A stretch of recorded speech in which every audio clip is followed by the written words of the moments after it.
বাংলাদেশের বিভিন্ন জেলার হামের কি পরিস্থিতি সেই খবর জানবো আমাদের সহকর্মীদের কাছ থেকে। শুরুতে চলে যেতে চাই ফেনীর সহকর্মী আমাদের সাথে যুক্ত হয়ে আছেন তানভীর চৌধুরী, তানভীরের কাছ থেকে। তানভীর, ফেনীতে হাম আক্রান্ত রোগীর সংখ্যা কেমন এবং সেখানে কোনো মৃত্যুর ঘটনা ঘটেছে কিনা, এবং যারা চিকিৎসা নিতে এসেছেন তারা কি ঠিকমতো সেবা পাচ্ছেন?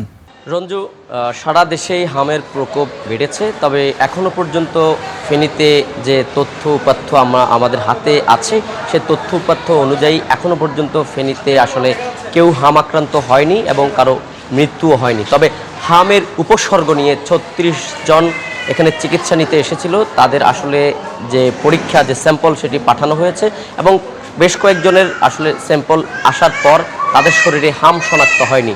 বর্তমানে ফেনী 250 শয্যা বিশিষ্ট জেলা হাসপাতাল সহ জেলার বিভিন্ন হাসপাতালে 10 জন আসলে হাম রোগের উপসর্গ নিয়ে আমরা দেখেছি হাসপাতালগুলোতে ভর্তি রয়েছে।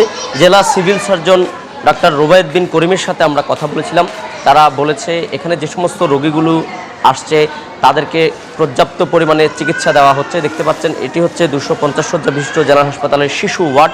এই ওয়ার্ডে আইসোলেশনে রাখা হচ্ছে যারা হামের উপসর্গ নিয়ে আসছে সে সমস্ত শিশু রোগীদেরকে। তো সব কিছু মিলিয়ে আমাদেরকে তিনি যেটা জানিয়েছেন সেটা হচ্ছে গতকাল পর্যন্ত 36 জন এখানে হামের উপসর্গ নিয়ে এসেছিল এবং তাদের পরীক্ষা পাঠানো হয়েছে এবং এখনও পর্যন্ত 10 জন এখানে ভর্তি রয়েছে।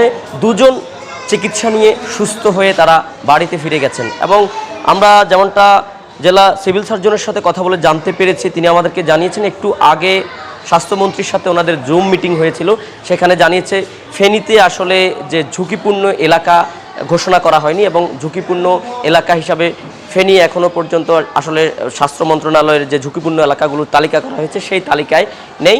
তবে হামের উপসর্গ নিয়ে প্রতিদিনই কিন্তু নতুন নতুন শিশুরা হাসপাতালে ভর্তি হচ্ছে এবং তাদের উপসর্গ অনেকটাই হাম রোগের উপসর্গ দেখে তাদের যে পরীক্ষার জন্য তাদের স্যাম্পল পাঠানো হচ্ছে এবং একাধিক স্যাম্পল পরীক্ষা শেষে এসেছে এবং কারো শরীরে এখনও পর্যন্ত হাম শনাক্ত হয়নি। তো সব কিছু মিলিয়ে এখনও পর্যন্ত যদি বলি, ফেনী 250 শয্যা বিশিষ্ট জেলা হাসপাতালে 10 জন হামের উপসর্গ নিয়ে ভর্তি রয়েছে এবং এখনও পর্যন্ত কোনো মৃত্যুর খবর আমরা পাইনি এবং 36 জন কিন্তু হামের উপসর্গ নিয়ে যারা চিকিৎসা নিতে এসেছে তাদের পরীক্ষা পাঠানো হয়েছে এবং অনেকেই হামের উপসর্গ নিয়ে বিভিন্ন হাসপাতালে ঘরে বাসায় তারা চিকিৎসা নিচ্ছে। তো এই ছিল ফেনী 250 শয্যা হাসপাতাল থেকে আমার হাতে থাকা সর্বশেষ। রঞ্জু, তানভীর, আপনাকে ধন্যবাদ।